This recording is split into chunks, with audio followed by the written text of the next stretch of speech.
Yes, welcome Thursday, Shelter FootyCast live from BackChat Studios. That is the Southern River Band, boys, and your man Mark Reddings is in the house. Hello, Skeeter. How are you? Hello, Schoey. I'm really good. I'm just looking forward to hearing how you went this morning. Of course, the NRL in town. You were playing some touch league, and you know, only in mid-30s. You're a fit, healthy young man. You've just won a premiership for the Eagles 6 years ago, the prime of your life. How'd you go? Do you wake up some mornings and just go, I'm a dickhead? Do you just think that? Do you think that sometimes? What is asking you? How you went? My back's cooked. You're back. I tried to pick up one of my kids yesterday. I've popped a rib, and I like... You popped a rib? Look at how I'm sitting. I can't sit. I can't stand. Can't walk. I lay down. I couldn't get up. I was standing up. I couldn't get down. I'm cooked. That is amazing. Cooked. And you called me Joe Biden, and you're what's going on there? Is that the first time you've done your back? I would say yes. And if I can give myself some credit, I'm not a whinger. I just get on with it. And I've been carrying on. I've been carrying on like a pork chop, like any movement, and it goes into spasm. I did a live cross yesterday, and I had to dose myself up with proper painkillers just to... I'd be sitting at the desk yesterday and I'd move in the wrong direction and I just couldn't breathe or talk. It just shows you, and I do sympathise because I've had minor back issue going back. It's just from picking up the pot out of the garden, which I'll never do again. I'll teach you. It is quite the back is probably the most important part of your body in many sense because it affects everything, even driving, sleep, everything. My mentality. Anyway, mate. So yeah, shout out to 14 years of footy. If I have. For any issues after footy, it's like my ankles are fine. Although I had some pretty bad ankles during my career, they're fine. My knees are fine. My hips are fine. My shoulders are fine. I've had surgery on all of those. My back is the one. Yeah, well, which is not ideal. Can I say it's bulltish? The rumours going around that you've said that because you've been carrying me for a couple of years, that's why you've done your back. What's bulltish? I heard that word. What's that? Oh, Bill's, because on radio you sort of tend not to Can't use say that. bullshit. Well, you can be, trying to attract an audience that's not going to be offended. Understand. But we're very much happy here on the Shelter FootyCast to throw that around. Okay, just so you know, Skeeter, the Shelter, a hazy IPA, they've released it. They have done it. There is a launch party down at Shelter, August 9. So that is next week. Yeah, it's next week. That'll be 5 p.m. down at Shelter Brewing Co. They're launching their Shelter Hazy IPA. Let me read you a little bit about it, Skeeter, see if it tickles your fancy. Shelter is adding a fresh drop to their core range lineup. The Hazy IPA has that classic velvety texture combined with big, juicy and tropical flavour. Sounds like a porn show. Keep going. Which will attract an audience. I already knew your mind was there. And tropical, how do you know what a porn show would sound like? By all accounts. And tropical flavour profile and aromatics to create a more Who's written bold, this? accessible experience. I don't know who wrote it, Skeeter. Sounds like something out of a Mills and Boon romance novel. Anyway, it's a good drop. I'm hearing it's going to do wonders. Mills and Boon. There's another something you'd probably be in, Joe Biden. Which one would you be, Mills or Boone? Or are they both blokes? I don't know anything about Mills and Boone. It's like Duckworth Lewis in the cricket. Just relax and just play on. Okay, very good. Well, it's been a very loose start to the show, but Skeeter, let's get into some of the stuff going on. I was up a little bit late watching the Olympics again. Jess Fox, gold medal winner. What time did she appear? Because I've got to be honest. Early. No, pretty early. Before midnight? Yeah, 11:30ish. She's a gun. She's a star. And I'll put into a small fact here that you probably weren't unaware of, is that 2012 was the first time that every nation had a female represent them at an Olympic Games. 2012, only 12 years ago. Now, the Australian Olympic team, let's be honest. Every one of our gold medals has been won by a girl. 100%. And most of our big names are females. Let's be honest. They say Ariane, Jess, and they handle themselves so well. So I think 50% or more of our Australian Olympic team is dominated by women. So and we love that. But if I can be critical, Skeeter, yes, our women's teams have shit the bed a little bit, mate. The Matildas gone. See you later. What are they in the rugby? The rugby sevens should have won bronze. Good. I say choked. They got rolled. They choked, mate. They got rolled in the semis. They choked. Yeah, okay. They choked. I hate saying choked. They choked. Yeah, choke's a very strong word in terms of if you get rolled, they didn't get the job done, did they? No, exactly. They didn't get the job done. Doesn't mean they choked. My answer to you was about the Matildas. You know what? I think we go back to the World Cup on their home turf. Even though Sam Kerr wasn't playing, I think whatever the results in Paris, they did well enough in the last 12 months to raise the awareness that no other sporting team has done. You're right, though. Okay. The staff's and his. No, I'm not talking about that. I'm just saying they haven't done well at the Olympics. I don't think there's not many people that want to criticise. I'm like, well, they criticise. They're out. So yeah, they'd be very disappointed. Absolutely. Now let's get into footy, Skeeter. Little bit going on this week at West Coast. I will start on Freo though. Given Freo's third on the ladder, it's great. Given the success they've had this year, there's not a lot of noise coming out. It's great. If you're a Docker supporter, don't be thinking, the Eagles are getting all the news and all the headlines.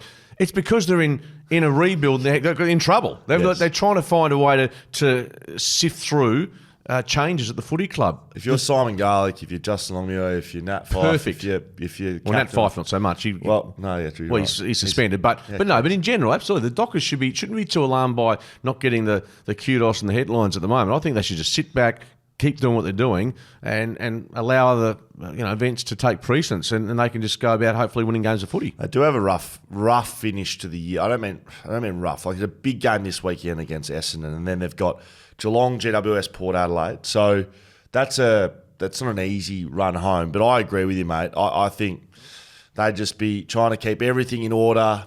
No real big issues, good or bad. They're just happy to play their footy and get their job done. And like I said on Monday, I think if they can continue to do that, a real opportunity to finish top two and then make a grand final. And they can do that without fuss. So the no fuss Freo. Yeah, totally. And yeah, that's a tough run. I'm trying to work out how many games they have to win in that bracket of four. Probably three. Definitely two. Probably three. Yeah, just to, you're not going to be wanting to wait until, mind you, whatever happens, correct. I think that game against Port Adelaide will have a significant bearing on top four finishes for both Port and Fremantle. Bit going on at West Coast, of course. Tim English is getting heavily linked to that football club. He hasn't signed a contract, so I think he's probably gearing up to go. If you haven't signed a contract with 4 weeks to go in a season at a side that's challenging, that's not an indication usually that they're staying at that football club. True, and Cal Twomey, I think it was saying that, and very strong on the fact that Shea Bolton wants out at Richmond, and obviously Fremantle probably looms as the most obvious. Absolutely, Freo's got to go and sign him. Yeah. He's the guy they need. The more I think about it, they don't need to save picks for Chad Warner. They don't know what's going to happen in 12 months. Go and get a player right now, and that's Shea Bolton. I reckon he should be their top of their list. Tom Barrass meets with Sam Mitchell. How do you do that? How does that play out? Because you know him pretty well. Is that Sam Mitchell? That's a big effort to come across and he was in Adelaide. Of course, yes. He was in Adelaide and he flew. Did they play? Yeah, they played in Adelaide. Yeah. So I asked a few people the last few days whether this is because the way it was sort of reported, it was like, Sam Mitchell's met Tom Barrass. So I asked a few people that would know, head coaches and the like. They said this happens all the time. The only difference with this one is that someone found out, got out. So I was actually surprised. Like, I've never met with a head coach, and that's why that reason is, Skeeter. But I never knew about any of my teammates meeting. I never knew about any potentials meeting. Was there a secrecy surrounding it from the player concerned or not? I spoke to three. They're all former head coaches. Yep. In the last 4 days. They said that they would meet minimum 20 players a year. Who aren't at their footy club? Correct. All of them said, like, without blinking. Like, yeah, mate, it happens all the time. But not necessarily from a recruiting perspective, but just on a friendship. No, recruiting. Oh, really? Recruiting. 20? That's extraordinary. Yep. And they all do it.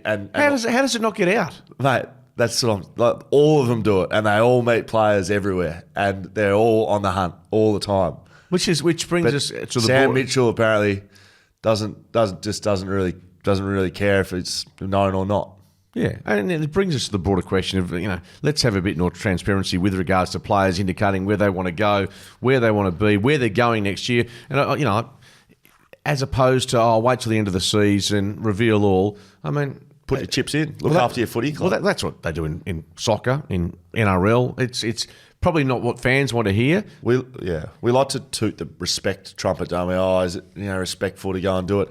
If you are the head coach of Hawthorn, Sam Mitchell, and you need a key backman, is it in your best? Don't worry about anyone else. Is it in your best interest to go straight to the source and say, "Hey, we want you"? Yes, it is. Right.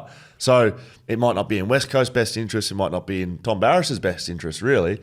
but it's in Sam Mitchell and Hawthorn, so he's putting himself first. So I only respect that. And although Bulldogs probably were the team most talked about with Tommy going this year, Sydney prior to that, it feels like because of Sam Mitchell's relationship with Tom going back 5 or 6 years, that looms as a pretty handy marriage if there is to be one. The backline coach at the Bulldogs is Daniel Pratt, who was Tom Barris's coach for about 10 years at West Coast. So there are connections at both clubs. Okay.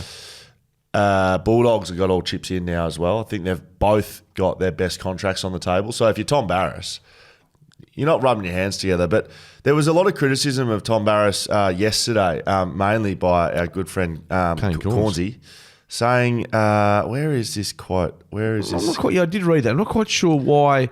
It's one of the more disgraceful comments in the media I've heard from Barris. So that was talking about him being asked a question around his future at the footy club, and he said, I'll be a West Coast player until the rug's pulled out from under my feet.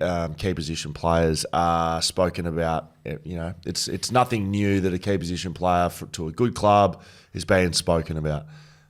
I'm not sure what's untrue about any of that. In fact, and you know how I've spoken about it on the podcast, Skeeter, I think the rug has been pulled by the Eagles. Well, that's what I'm saying. How would Kane Corns not know that Tom believes that the Eagles are sort of guiding him towards that path? Yeah, from what's been reported, that an advancement on the deal was trying to be brokered. It hasn't been done. And West Coast have identified that he's high-end talent that can get them draft picks. One of the few high-end talent that can get them the draft picks they require. So I think Kane Corns has missed the mark there on that one. A bit Cornsy. I did give him a little text. Oh, did you? Just to clarify? Yeah, a bit of a clarification. was it subtle or was it was it like the hammer? I sent him the quote just with a laugh here, mate. Like, just thought, what's going on here? Okay. Anyway, Tommy doesn't like liars. Not a fan of liars. And I said, I'm not sure who's lying. Yeah, it's an interesting one. I'll put it this way. I have no issue with Tom Barris trying to clarify his future and enhance his future. What do you want him to do? If he's not... What do you want him to do? I agree with you. What do you want him to do a month ago? Go, I'm looking at other contracts. No, 100%. But I think if all things being equal, he'd like to finish his career at the Eagles. Is that a fair statement? I think so. But if you don't have that security going past whatever period he's contracted to the Eagles at 27, whatever it is, I have no issue with him finding a new and someone that really wants him. It makes you feel pretty good if you got Sam Mitchell and maybe a Bulldogs representative doing likewise and saying, look, they only want you for this amount of time. We think you've got 4 or 5 years left in you. Footy's business too. So this is good business for West Coast. A lot of West Coast fans give me feedback during the week that shouldn't be talking about this sort of stuff. This is good business on both aspects. I think this is maybe a win-win. And the only thing is, I think the Eagles have been a little bit, shall I say, tardy on this front for a couple of years. I personally would have moved on, or at least had Liam Ryan as a possibility. Just you had to try and get some better options at the draft table. There's certainly other players I think that now don't have that currency that could have been used going back in time. I think there is numerous aspects of West Coast that has been asleep at the wheel, and this is one of them. Eagles lock in their coaching selection panel yesterday. Don Pike, the CEO, new CEO. Gavin Bell, who is the current GM of football. Rowan Jones, the current football director at the Footy Club. Jan Cooper, who's a new board member. Of course, a highly esteemed member of West Australian footy, Jan Cooper. Hall of Famer. Yes, and Harry Taylor, who multiple premiership player with the Geelong Cats, West Australian. He is at the Footy Club already as a leadership consultant, working pretty highly. And from speaking to people at the Footy Club, he is very highly regarded. So that'll be the selection panel for the new coach. And time is of the essence. We're now in August, and they're looking at getting something done in the next, 6 to 7 weeks, certainly before the end of September, for obvious reasons, including, issues with regards to some of the senior players and their futures and their draft strategy, etc., which I know will be in place already through the footy department, and Don Pike, I assume, will have a pretty strong hand in that. But yeah, the sooner rather than later, but having gone through the process is ideal for the Eagles. Brett Montgomery's name's been coming up of late. Spoke to a few people about him. Hard-nosed, very strong on team structure and development of players. So that, to me, it's sounding like a person that could coach West Coast, Brett Montgomery.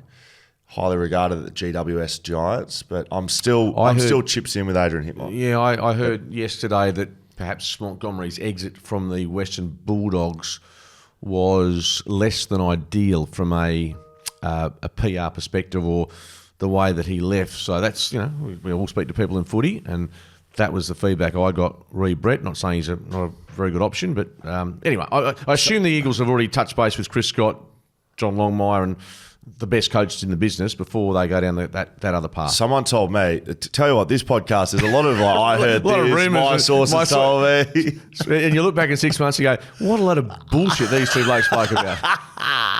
Don't have to look 6 months ago, 6 days ago. Someone told me that if Brett Montgomery became the coach of West Coast, you would very noticeably, like there would be no doubt in your mind about their brand round one next year. Like he would come in and he's very, very strong on this is how we play. And if you don't play like that, see you later. It doesn't matter if you're Jeremy McGovern or if you're, Harley Reid. You can't play like that. You're out of the team, and he's ruthless. Before we move on, can I just throw one more name that might be just staring us in the face? And is this something you heard? No, this is the eye test. Has Jared Schofield enhanced his prospects in the last 3 weeks? I know that the game against St Kilda, not so much, but what we've seen from him is absolutely, I think, a change in direction of player selection. I believe Clay Hall will probably play this week. He's debuting. Yeah. We bloody got him up. It's taken us 3 months. But yeah, don't dismiss Jared Schofield just because he's in there at the moment, and I assume will be in the last 2 or 3 names that'll be discussed, I'm guessing. Will Schofield, Mark Redding's Shoulder Footy Cast. Let's start with West Coast, finish them off now. West Coast, Gold Coast, Friday night footy. Wowee, 6:30, Optus Stadium. The second Friday night games are coming on an hour after the Broadway. Essentially what they're doing is they're trying to nullify the NRL having a game down the road, because West Coast, Gold Coast, I've got to be honest with you, I've done a lot of Friday night games. I say a lot because in Perth we don't get many, but of all the Friday night games I think we've had in Perth over the journey, this is the one I'm least looking forward to going to. It could be competitive. Yeah. It could be competitive because Gold Coast are no good away from Gold home. Coast, as soon as they put their seatbelts on a plane, they're gonski.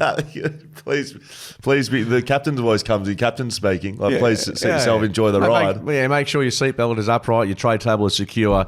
Seriously, can they just do something? And hopefully you get served by nice refreshment on the way through. Okay, thank you very much, Skater. Can the Eagles play like they have at home under Jared Schofield? So Brisbane competitive, Dockers competitive for, you call it 2.5 quarters. Yep. Can they do that? If they can, I wouldn't say they're without a chance of beating the Gold Coast here. No, I reckon they threw their best punch, I'm talking figuratively, last week in the Derby in terms of the team that they were trying to put out there. I think Liam Duggan will definitely return. Yeah, there's some changes. He'll come into the side, but more importantly, from a youth perspective, as we said, Clay Hall looks like. Archer Reid close? Very, if not. I think they would have announced him with Clay Hall, so I don't think he's playing. Yeah, okay. But so they announced Clay Hall as the... He'll play at some stage. So, yeah, this is... Jeremy McGovern lock to come back in. He's playing. Yeah, and there's talk that Matt Rowell might even be rested by the Gold Coast Suns. I thought maybe Optus Stadium might have been happy for him to be over. Gets out out the middle and starts churning the grass away like a big cow out in the middle. Given Optus Stadium's surface, I thought maybe get Rowley sort of churning his way through. It's a bit of a grazing session out there for Rowley in the middle of the ground. Have the Suns been if not the biggest disappointment this year? No. Are they close to the biggest disappointment? No. Okay. No, I just don't. I don't think Damien Hardwick was going to come in there and make them a team in 1 year. But the issue is that they are a team on the Gold Coast. I know they got beaten by Brisbane last week, but they're a team under their own roof, so to speak, but not elsewhere. So there is improvement there. You can see there when the style of footy they've played on the Gold Coast has been good. So maybe that's an aspect, as we've seen with other clubs, including the Eagles at times, and the Dockers, good at home and really struggle away, that maybe this is the next step in their evolution. That is one thing that Damien Hardwick would not be able to add as a strength. Great coach, knows how to win, all of that. He doesn't know how to travel. Well, you did not go to Marvel Stadium. Yeah, from the correct. MCG. Correct. So maybe they need a traveller. Maybe they need someone that knows what's... A traveller. Yeah. Nothing wrong with a traveller. Genuinely. Gold Coast, you want to come employ me just to come on the plane? A traveller. A couple of beers and sort the boys out. Maybe that's what they need. A couple of beers. I don't know. I think they should be winning this, shouldn't they? It's just on their... Just the fact that the Eagles... At home, though, it's closer to a 50-50 game as any. Yep. So the outs will be Petruccelli, Hutchinson. So they're both suspended. Edwards and True both out with concussion. That's Luke Edwards' third this year. I reckon he's done for the year. From what I'm far out, I'm hearing a lot. You're hearing touching your ear, which means you've got that sort of body language, which you try not to give away too many sources. I don't think Luke will be playing anytime soon because he's had a lot of concussions in a short period of time, and that's not good for him. Zane True, more of a neck than a concussion, but then sort of it can be referred as Whiplash. well. Yes, whiplash. I don't know what I'm talking about. Who are we picking? It's actually half difficult. Most games this weekend, I will say, there's no real big outsiders. No, you're right. North are playing Richmond. Exactly. I think Geelong Adelaide's the ones probably. But no, even that. I think I'll tip the Gold Coast, but with zero confidence. Your roughie of the week. No, jeez, I don't know. I'll pick West Coast. Not sure why. I'll pick West Coast. Fremantle v Essendon MCG. This is their first game at the MCG. Is that right? No, I think they've played Richmond early this year. They did too. But they have had so little exposure. This is a bit of a whack at the AFL here. How do you we know that the MCG is going to be the home of the grand final until 2057. And the AFL's talking about equity. They're talking about equalisation and fairness of fixturing. How about you maybe just give clubs like Fremantle, even the Gold Coast, even Adelaide, how about you give them 4 or 5 games at the ground a year to maybe balance up the advantages that Victorian clubs get? I know you mightn't agree with me, but why not? I agree with you. I like the strongness from Skeeter. We're clipping that straight up for socials. Don't worry. Hello, Andrew Dillon. It's a signed letter from Mark Reynolds. I think you're spot on, mate. Listen to this. On your point, the first time Essendon have hosted Freo at the MCG since, do you know this stat? When they last play each other at the MCG? Oh, was it this century?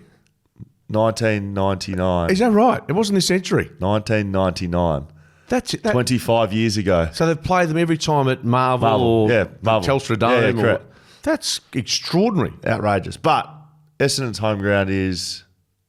I think they've got a dual... Marvel MCG. Dual tenant situation. The bottom line is, anyway, Dockers need to play more footy there.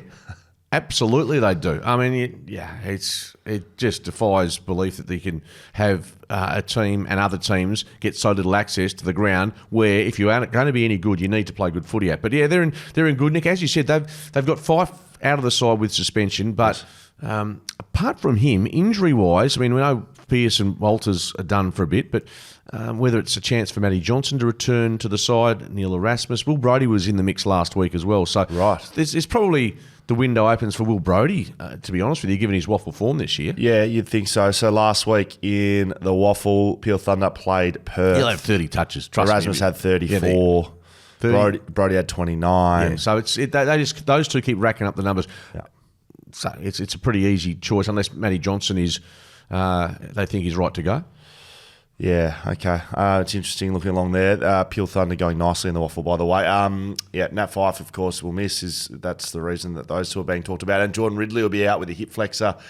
He's a big good player for them. I thought it was at Cork, but I think I spoke about it Monday. Yeah, you potted him by saying I did. He said, what a weak prick for going on. He's the first player in the history of the game to get subbed out with a Cork, but... Apparently it's a hip flexor, and that's relatively serious. Well, it is for him because he's been out with quad injuries and he signed that big deal and not playing games of footy for Essendon. This is their last chance, the Bombers? Mate, they've lost 6 of their last 8. That's amazing, isn't it? And they've completely fallen off the cliff. We've seen multiple things across social media this year of former coaches. I reckon Matty Knights was one of them. I reckon Bomber Thompson. I reckon James Hird. Who am I missing here? There's a couple more. Rutten. They've all said things along their journeys as coaches that things have got to change, and when are they going to change? And when we're talking about things, we're talking about the culture of winning and being consistent. And I talk about screwing your guts up and all that stuff. Essendon for 20 years haven't been able to do it, and this is unsurprising, which is worrying that they play well, they're a good side, and then they don't have the shit in them to be able to take it through to into the season. Anything. Yeah, I'd like to know their numbers for the last 5 years, even just their first half of a season compared to their last half. They really have fallen away, and this is another example. And that's why I think Fremantle, with their midfield operating as it is, with Sarong, with Brayshaw, with Young playing such good footy, I think they win at the MCG on Saturday. On Sunday. Yep, I picked Fremantle as well, and they just continue their march on. I've got them third on my ladder predictor. I can't break that down for you, Skater, because I don't remember. But I haven't got them finishing top 2 at this stage. But they'll need to win this one to have any chance of doing that. Footscray. Footscray. That's that again. Footscray. I don't know. I've been there. If you wouldn't have played there, would you?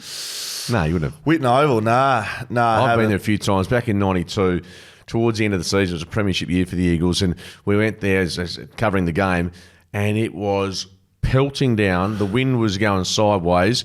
It was an absolute shocker of a day. The Eagles, I think, got smashed by Footscray. Concrete jungle type operation. Freezing. And, Chris Lewis, Louis just didn't like the cold or the wet. 3 jumpers on. Oh, yeah. And they kicked 3 goals. So, Footscray, good memories there. Dougie Hawkins, they're playing super footy. Yep, they are. They're one of the informed sides in the competition. They played Melbourne at Marvel. This is the other Friday night game. So, the Bulldogs are rebranding to Footscray for the first time in 25 years or something. I like it. Yeah, it's great. Really like it as well. Dogs are the best team. Are Dogs the best team in the comp right now? I think they've just beaten Carlton, Geelong, and Sydney. And I read somewhere that's like that trifecta's pretty rare. And bear in mind, where was Sydney? Top. Where were Carlton? Second. Where were Geelong? They were top 4 or thereabouts. Oh, you're correct. All led by their absolute behemoth in defence, Rory Lobb. The Bulldogs are averaging 60 points against in that period, so they're not getting scored against. That's good numbers, isn't it? They've been terrific. The only thing is with the Bulldogs, sometimes you think life's good and they're going beautifully. They just hit a banana peel. They've got Melbourne this week who they've really fallen away. I think they've lost 6 of their past 8. Yes. And if you look at the 2 forward lines, it's such a contrast in strike power. So the reason the forward lines talked about those, Skeeter, so got a nice little stat here that I reckon you're probably trying to find on your phone right now. Between 2021 and 2023, Melbourne have been ranked the number 1 in the competition for contested possession differential. They've never been perked off it for 3 years running. This year, they're ranked 10th in the competition. So that means they aren't winning the contested ball and their opposition is, doing that in reverse. So they're not getting those opportunities inside 50 because they're not winning the footy at the source. That's the difference of Melbourne. And as good as the defence of Melbourne is and can be, after so many entries or so much pressure to absorb, no defensive unit is infallible, and that's the same with the Demons. So, I've loved Trent Rivers. He's been, the standout for me in terms of emerging as a player this year. Yeah, but not enough, unfortunately. From him? No, from Melbourne. I agree, yeah. And I think there's some really good players. I think Windsor's okay. I think they've got some he looks good. Good young kids coming through. But, I think bottom line is that, they need to... That's why they're trying to go after Jake Waterman and blokes to give them some potency in attack as well. Is this the Bulldogs or Melbourne? Melbourne want Jake Waterman. Well, his name was linked with Melbourne and Geelong. Right. Now, so whether that's Poodoo, Paul Peel, sort of... Well, Jake Waterman would be up there with Tom Barras as one of the only players at West Coast with proper currency that might be tradable. Exactly. Right? Exactly. That's why he's been spoken about. Adam Treloar's 250th. 250 is a milestone game, isn't it? I'm aware that it's a 50, but 200 yes, 300 yes is 250. I'm very worried about talking about milestones with you because you dismiss it a bit. But is he going to get chaired off? Do you think he'll get chaired off for his 250? I'm not going to answer that because I think it's a juvenile question. But what I will say, is Adam Treloar has been enormous for this footy club. Mate. And last week I think it was 40 touches. All-Australian midfielder. He's been terrific, and he's been through the gamut of emotions in his footy life, hasn't he? So he's been highs and lows, and he might, he could be the guy that, we think of the Bont, but he's the guy that, I don't know, was it the EJ Whitten medal over there, or their best and fairest? He'd be very close to leading it, wouldn't he? Well, the issue could be Brownlow votes, stealing them off Bont. I'd love to see Bont win a Brownlow in his time and get too many good midfielders around your Bont and you can't win one. Who are we picking in this skate? I can't go past Footscray, most informed team in the competition right now. Yeah, Footscray, Friday night footy. But again, every time we select a Friday night, we've got 2 this week, so maybe we'll get one right. Yep, or both wrong. North Melbourne v Richmond, Marvel, Saturday. Blockbuster. This would... Very good, Riley. As Skeet would say, Pooparama. Pooparama at Marvel on Saturday. This is this is the pick one game, isn't it? Isn't that what this is? What does pick one mean? Well, whoever loses gets pick one. They're both on 8 points. Oh, you've discounted the Eagles? Well, they're only one game clear. Yeah, true. Yeah, it probably is. But if you're North, you want to win it, don't you? I mean, they won last year at round 24 when they didn't have to. And what did that get them? Yeah, they literally just lost Harley Reid and they're still shit. That's all that got them. But they're not as bad. You have to admit, I think what we've seen in the past 2 months is a better version of North. So yes, they can't be doing 3 or 4 wins next year. This is the year where they've been beaten in tight matches, led by 54 points against Collingwood. They've been competitive more often than not. They go into this game as favourites. Exactly, which is scary, isn't it? Shows you how banged up the Tigers are at the moment. They're just getting whacked. Richmond averaging just 4.7 points from centre bounce clearances. That's the fewest by any team on record. That's a scary low number. So they've got no one getting the business done in the middle. So they played Collingwood last week and they let Nick Dacos have the most touches he's ever had in a game, right, Richmond? And I understand there's a balance for Adam Uze trying to teach Richmond players to play a way he wants to play, and you don't, everyone said, well, why don't you just go play man on man? Well, man on man is not going to make you a good side, right? If you go and play man on man, you might actually restrict teams, but it doesn't teach any of your players how to play footy, right? That's the answer. In the modern world, you're saying? Correct. So, your Sydneys, your Carltons, your Bulldogs, your Hawthorns, they don't play man on man. No. So you don't go and train man on man because it might slow them down a bit. You need to train them and play them in a way that's going to make them competitive when they're good enough. However, if Richmond don't put any time into Harry Sheezel, you talked about the numbers last week and one of the greatest games we've ever seen. They are ignorant and arrogant if Richmond don't put a tag on Harry Sheezel. If you want to win the game, yeah. So if we don't see a tag, Richmond won't pick one, and they don't care about winning. Yeah, well, that's that. And given the departure lounge at the Tigers, no, in all seriousness, Dan Rioli is warming to the idea of going to the Gold Coast. We know that Liam Baker wants reportedly out. He's gone. And Shea Bolton. So that's 3 quality players all at once, and you're not sure about what Dusty's doing either. So Dusty's gone. He's not playing next year. Where do for you think Richmond. he's going? Either home or Gold Coast. Yeah, no, you're probably right. Tom Lynch, just about done. His body's finished. So they are in full blown. They've got the tank left. Toby Nankervis. After that, it's going to be tough for Adam Uze. I'm tipping North there. I like they've got enough young talent. I think good young talent that will expose Richmond. Luke McDonald, 200th game, so it is a milestone game for North Melbourne. I'll pick North as well. Toby Nankervis is back in after a concussion, so that's a big in for them, but I don't think they can be competitive, but maybe they will be. Geelong v Adelaide, Cardinia Park. Cats have won their last 13 matches versus Adelaide at Cardinia Park by an average of 30 points dating back to 2004.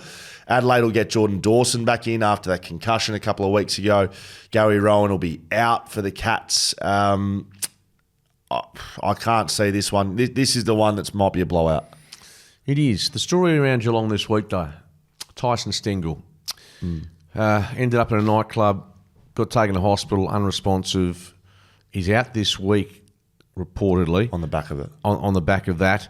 Do you think clubs need to be more transparent with what happened, whether it was alcohol or he fainted or whatever happened, or you can use your own imagination? Do you think clubs are, in this case Geelong, are transparent enough, or is it responsible to protect, as I say, the mental health and well-being of their player?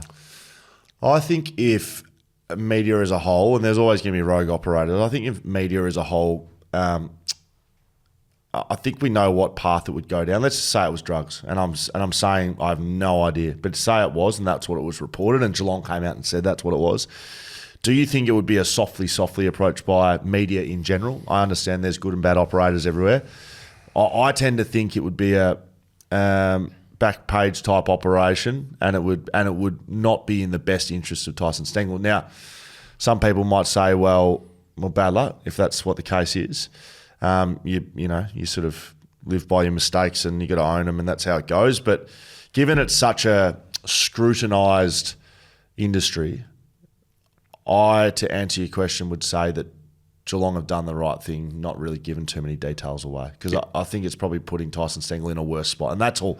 they really care. I don't. What they're trying to do is protect their player, and whether it's educate him or support him or whatever happened in there. I'm not saying it was untoward because we don't know.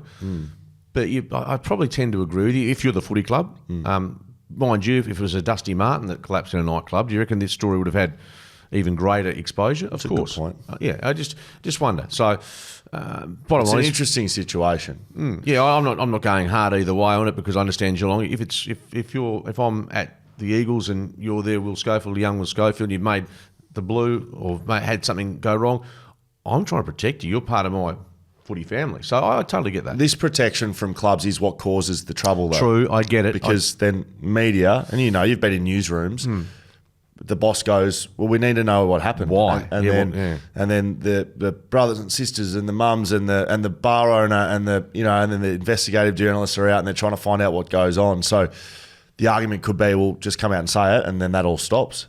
Because that's what creates the news cycle, the hunt for what happened, right? Well, the truth.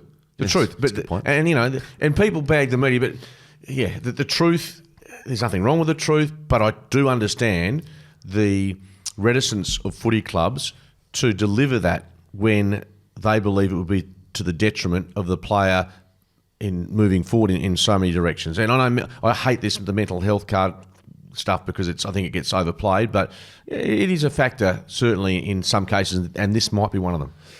I think Geelong win this pretty easily. Yeah, Geelong for me. They got restricted to 48 points at the Cattery last time out, which seems, I reckon, that'd be their lowest number for decades. The only hope Adelaide have here is a bounce back from a terrible game last week, and Matty Nick's calling them out publicly, and you get the rebound. Yeah, they're playing Geelong. They're not playing finals, so yeah. Cats have got so much more to play for. I think they win this, and I think they win by 5-6. The two best games of the weekend coming up right now, Skeeter. Collingwood, Carlton, MCG. Couldn't be a better scene. The AFL will be literally licking their lips at this. There's so much on the line for both of these clubs.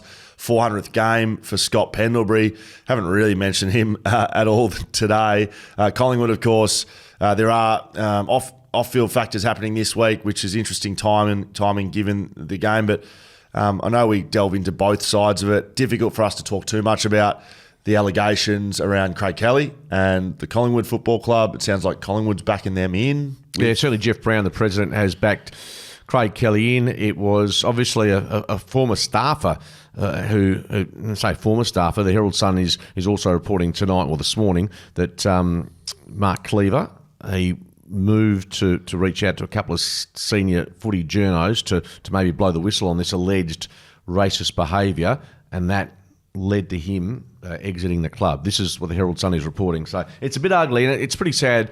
We won't go into it too much because the club and Craig Kelly are denying it. It's still before the court, so let's just bear that in mind, that it's just taken a bit of the gloss, unfortunately, off what's a wonderful achievement from Scotty Pendlebury. Well, let's talk about that because I think that's more of our vibe anyway, Skeeter. Scott Pendlebury joins Sean Burgoyne, Dustin Fletcher, Brent Harvey, Kevin Bartlett, 400 game players. It's a bloody big effort. It's huge. It's enormous. And you think, could he just, he's agreed to play on in 25, could he give Boomer's number what is nudge? That? I think it's 4-3 something. Okay. I might be wrong. But he's got to play at least another season and a bit, I think. Right. So it's tough, but he did say, look, if the club, if it helps the club for me to pull the pin at some stage in the near future, he'll do it. If not, if his body's fine. Look, I think it's in the distance. I don't think he's focusing on it too much at the moment. 232 for Boomer's record.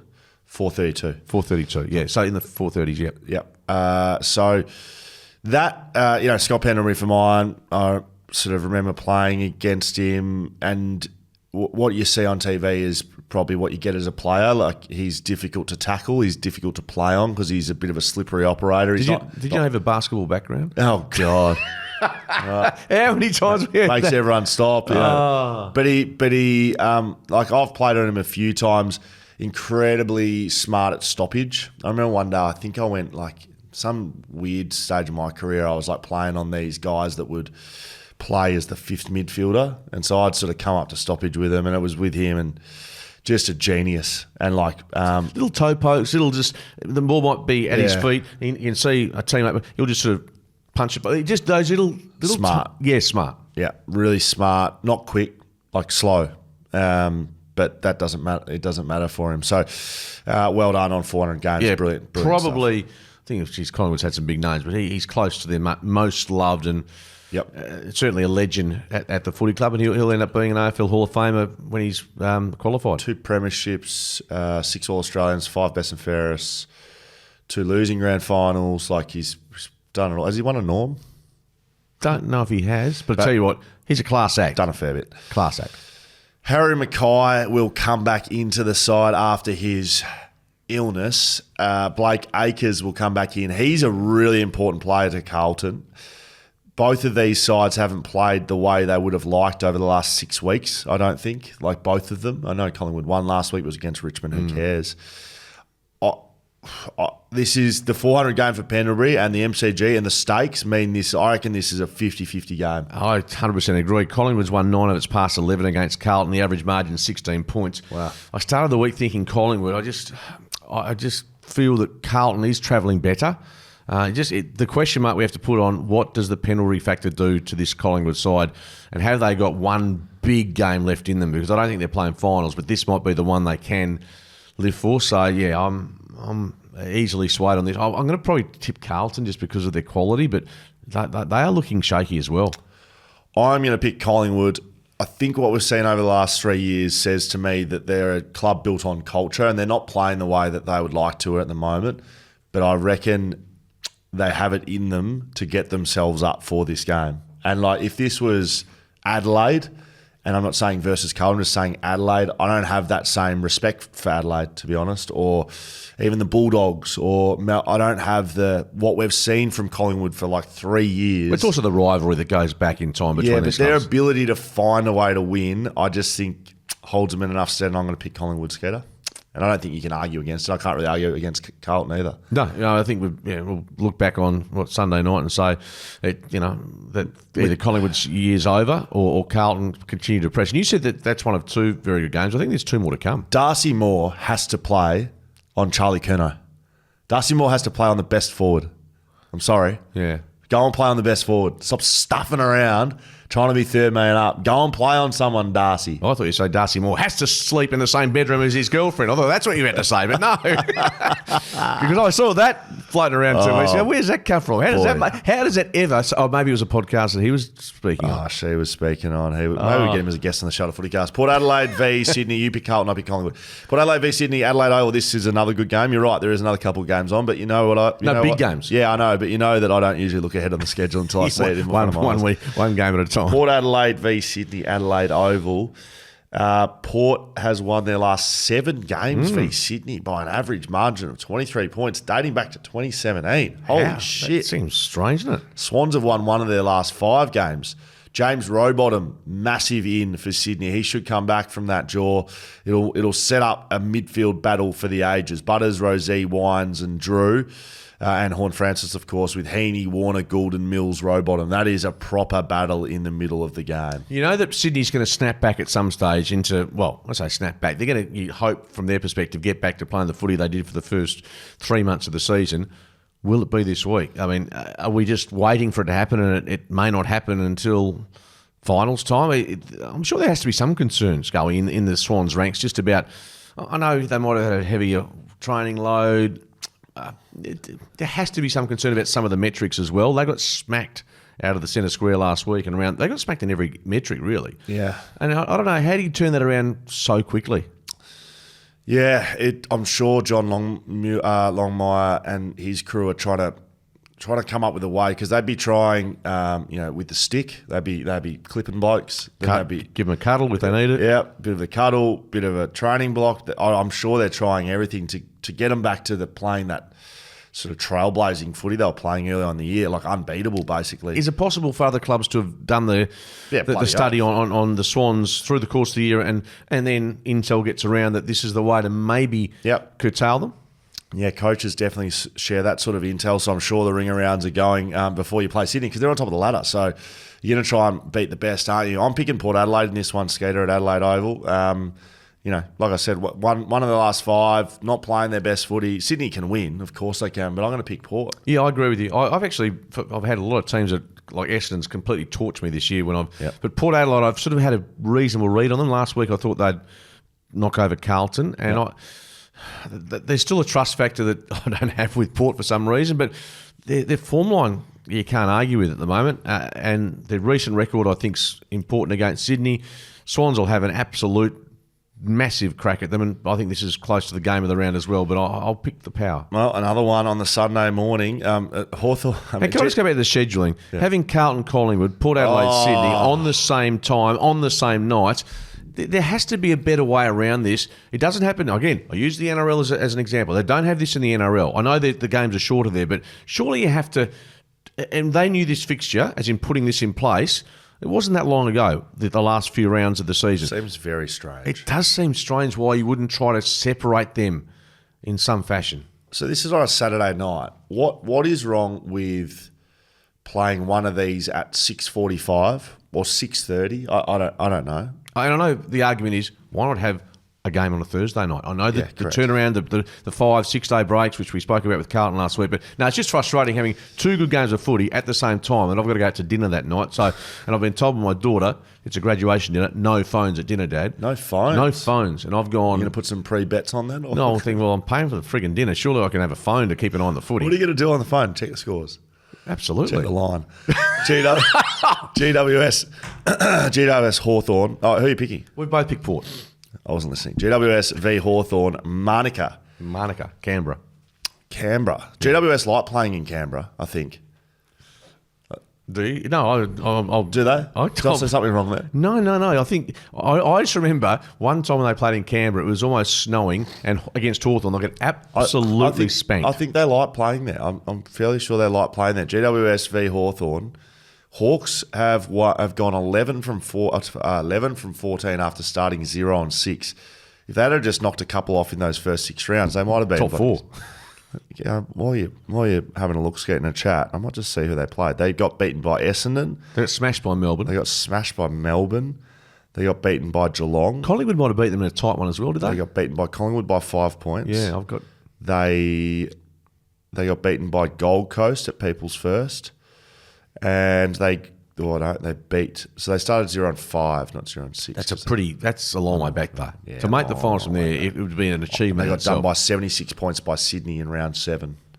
Wow. Yep. How do you think this game's going to go? Yeah, I've a bit like you, Fawn. I've been seduced by Hawthorn, what they're doing, and both my teams playing. I know they're both, but Giants, I still don't think are playing great footy. Am I being a bit harsh? I mean, Lockie Whitfield. I'm loving what he's doing. Jesse Hogan. No, well, but I'm saying harsh because what I saw at the end of last year, they still, I don't think, in that same style of footy. I still don't think they're as big a threat as they were. That doesn't mean it can't come, and they're well inside the 8, so they could certainly make a run at it, and they're probably well placed to do it. Yes. Playing on the weekend against Hawthorn, who you just can't pick holes in anything they've done apart from that game against Geelong. Will Day's been... Connor McDonald, I think you mentioned him earlier on Monday, about what he's doing with the footy. Like him. They've got a lot of things in their favour. They had 11 individual goal kickers last week against Adelaide, which shows you they've got quite a few threats. Not one strike pattern, but lots of threats. So I'm easing my way towards the Giants. I'm just wondering how long. Second week on the road. I know it's not the same as WA clubs. Second week on the road for the Hawks. I'm picking Hawthorn. I like too much of what I see. Saw Tex Walker's comments last couple of days, said that they reminded him of high-pressure Richmond in their successful period. Hawthorn did. That's a big statement. So pressure, turn the footy over and then just go whack the other way. That's what Richmond was for like 4 years, and he said that's what Hawthorn are now. I think they're well coached, clearly. I think they play better footy, and I think they beat GWS in Canberra, which is a massive, massive game. If Hawks win this, they play finals. Yeah, and if Giants win it, top 4 becomes on the table. I'm picking the Giants, but your argument, I can't really dispute. I'll be wearing a Giants and a Hawthorn scarf, but I'll pick the Hawks. St Kilda, Brisbane, Marvel Stadium, Sunday. Brizzy have won 9 of their last 11 at Marvel Stadium. Harris Andrews is back. Their skipper, Eric Hipwood, can go forward again after holding Ben King to 1 goal last week in the back line. Yeah. Would you believe it? Ryan Lester, 200th game. That's all I've got in this game. Yeah. Look, St Kilda, to be fair... Got to be honest. St This is an irrelevant game, mate. Well, it's not irrelevant. It's not irrelevant because Brisbane, their chances of finishing top 2 depend on winning a match like this because they lose it and they finish top 2. They become premiership favourites, I reckon. Yes. So I'm really surprised that they've been able to bounce as they have. But as you say, some of their players, Charlie Cameron's been quiet this year, but they've still been able to get results without him. Lachie Neale playing such good footy. I mentioned Hipwood, but Harris Andrews winning a game, albeit against the Gold Coast Suns, winning a game without him and having him come back into the lineup. I think certainly St Kilda, their free-flowing scoring style last week, I just don't think they'll be able to do it. So I think Brisbane wins just on the balance of they're a better side. Lots of people that know what they're talking about say that Brisbane are favourite to win the grand final this year at the moment. Yeah, and as I said to you, I said on Monday, having listened to Adam Simpson at a function last Friday, let's be honest, he knows his footy, and he thought they were the team most with the upside or in the best position to win it from here. And dare I say it, we're probably starting to warm to that fact. If Brisbane keep going, finish top 2 games at the Gabba, and the experience of last year behind them, they've covered the loss of Kitty Coleman with Dane Zorko, and they've been able to plug holes pretty well. So, yeah, Chris Fagan, if he can continue in this vein, this is going to be a super coaching effort. Skeeter, that's us done and dusted. No listener questions to get through today. We're just going to leave that on the get-go. I think we've both got, you've got to go and get to one of your 20th jobs, I think, and I've got to get some work to do. On your back, just make sure you get a physio, remedial massage. Chiro. Go to Bali, there's some good remedial massage. Shelter Patreon, our patrons.